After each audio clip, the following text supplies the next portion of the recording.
Yeah, can I get a business card from all of you guys? I got one from... Who's the supervisor or ranking officer here?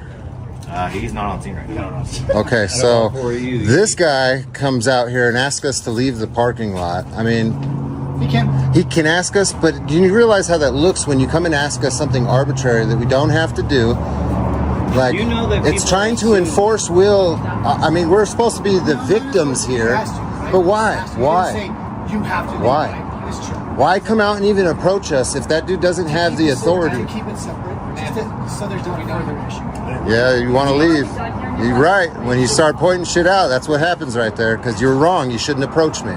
You shouldn't have said. He can, right? I can ask. Give me $5. Can I have $5? That's his shit. Can I have $5? And I would say no. No, exactly. But that's weird, dude. Why am I going to ask you for $5? If we're in McDonald's, do you tell the guy behind you, "Hey man, I'm a police officer. I need you to just take 10 feet. You're obstructing right now." Bro, that's stupid. Why come over here and say anything to people that have a right to stand here unless the property management asks us to leave? That's all you need to tell him. If he said, "Can you ask him to leave?" Can I answer your question? Go ahead, yes. Because obviously this guy doesn't want you. To avoid any further issue, we just ask you to, "Hey man, can you just leave?" You can totally say no. Be like, "No, I'm not gonna do that." Okay, cool. I get it, but and as long as you stay separated, it's not even big. But listen, you guys get a lot of calls when videos get put up on the internet, and it's because of little things like that. Like, that's what I'm trying to tell you. That shit, people don't like. I'm a grown ass man, dude. I don't want you telling me what to do unless I'm breaking the law. You know what I mean? That's what people don't like. Did he tell you what to do? Did he ask you to leave? You're wearing a uniform with. All right, guys, buckle up, because this video kicks off with two police encounters where authority gets challenged in real time. Officers approach civilians who are simply existing in a public space, yet immediately begin issuing what feel like directives disguised as requests. And that's the key tension right out of the gate, the blurred line between asking and commanding. The citizen pushes back, calmly but firmly, pointing out how arbitrary enforcement feels when there's no crime involved. You can hear the frustration. Grown adults being told what to do without legal justification. This isn't chaos. It's a debate about boundaries, optics, and power. The officers insist they're just trying to prevent problems. But the civilian highlights how perception matters when uniforms and authority enter the picture.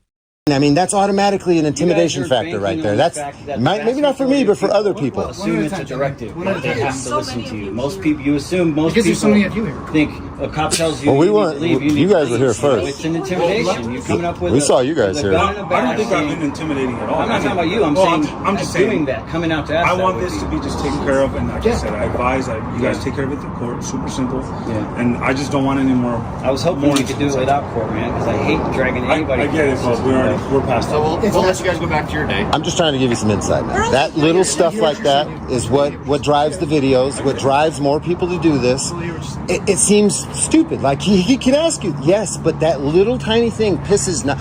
Bro, I have a 250,000 followers. It's not just me standing here. Do you understand?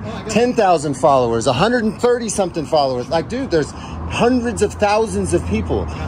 This is what perpetuates hate for the police. And you might not understand that little dude, he just asked you to leave, bro, but it's the concept of you're wearing a uniform, you look like military out here trying to tell us. It doesn't come off as he asked you. Even though he did technically ask, it does not come off like that. You know what I'm saying? Most people, if you ask them, if you were to come out and ask them to step off the property, they're going to be immediately intimidated and they're going to do exactly what you say. And you guys have become used to that. You know what I'm saying? So it just becomes second nature to just do that kind of thing. But you don't realize the adverse effect it has once this goes on the internet. I think it's a lot of it's the approach and how you do it. Yeah. I mean, he was being nice. I'm not saying he's being rude, but hey, I'm the big swinging, and I'm gonna come over here and be like, get the fuck out of here. That's one thing. If I'm cool about it and be like, hey, bro. Yeah, but I feel like it's hey, man, reminiscent of the I'm not touching you, I'm not touching you. Stop. Here's an example. Are you married? Are you married? Are you married? Yes. Can I fuck your wives, please? Please? That's weird as... Now listen closely. This is where the philosophical clash becomes the real story. The civilian breaks down why seemingly harmless police requests can escalate public distrust. He argues that when an officer approaches someone who isn't breaking the law, the power imbalance alone feels coercive. Even polite language can carry the weight of command. The officer tries to explain intent, conflict prevention, routine procedure, but the citizen counters with a larger social reality. People react to authority differently, and many interpret any police instruction as mandatory. This isn't just about leaving a parking lot. It's about how everyday interactions shape public perception. The tension here isn't explosive. It's intellectual. Two sides explaining their worldview, revealing how communication, not force, defines a moment. Fuck, right, dude? That's the same thing to me. I'm a grown man. I don't want to be asked to do anything unless I have to. You know what I'm saying? We can take it to that extreme or very simple. It is, but you see what I'm saying? It can be used in a lot of different scenarios. Out in public, if somebody asks you that, bro, you're not going to act like cops. Especially if you've had a little bit of drink at the bar or something. Somebody says something to you like that? You don't drink? Good. I don't either. All right, guys. Liver poison. You guys have a good day. Hey, man. Hey. Hey, buddy. Hey, I don't need your directives. I'm not committing a crime. Stay away from me. No. Don't walk towards me. Stay away from me. No. You don't get to pick where I stand in public, buddy. Get away from me. No, then I'm going to search you for weapons. I don't know. Oh, get away from me, you coward. Just go down You there. coward. You ain't going to search me for nothing, buddy. You can tape, but go down. You don't tell me where to go, Streeback. Get away from me. Go over there with your buddy. You see how he's smart enough not to say nothing to me? You see how he's smart enough not to say nothing to me? But you're dumb enough too, right? No, I'm not. Yeah, you are. Nicely just back You don't up. have to ask me nothing. Back up, man. No, I'm going to stand right here. Good. I can see you. Stand right there. I mean no ill will or intent towards you. Go do your job. Okay, I just asked you to step away. I don't care what you asked. It's not a law, buddy. Is that a law? You're a law enforcement, aren't you? Thank you. I don't know what you are doing or planning to do or not. I'm standing here with the camera in my hand, genius. Well, I can stand here just as you can stand there then. Yeah, well, I didn't say you couldn't stand there. I didn't try to tell you to go somewhere like you did me. Then the energy shifts fast. A second encounter shows what happens when tone breaks down entirely. An officer approaches a man recording in public, immediately attempting to control his position and movement. That's when the confrontation ignites. The citizen loudly asserts his right to stand where he is, framing the officer's instructions as unlawful commands. The officer cites safety concerns, but the civilian interprets it as intimidation. Voices rise, insults fly, and the encounter becomes a raw demonstration of distrust. This moment is uncomfortable, chaotic, and revealing. You're watching two people locked in a power struggle where neither wants to concede ground. One enforcing perceived safety, the other defending perceived freedom. Jackass. Yeah, I got freedom of speech too, by the way, buddy. Yeah, I know you know, and you look at your disdain towards me because you can't stand it. No, it's because Yeah. it's proper, that's all. Proper would have been leave me alone when I walk up to you. That's what have been proper. That's why the public can't stand you scumbags. Always trying to tell people what lawfully they can and can't do. I said you could tape, just scoot it down. I don't need your permission, though. That's where you're wrong. Giving me permission to tape, I don't need it from you. The Constitution of this great place gives it to me. So, hey, here's another law in Indiana. I'm not yelling at you. I'm asking you to quiet down. Stop screaming and yelling. Bud, I can protest anywhere I want and be as loud as I want. You're right, you can protest. Exactly. So let's be quiet now, sir. Okay, stop screaming and yelling. Number 63. Stop This is my normal voice, buddy. Okay. This is my normal voice.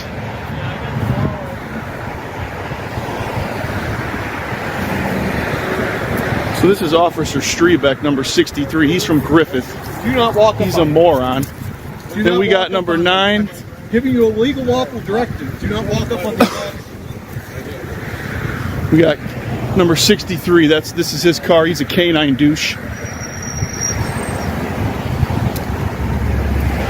Got number 8.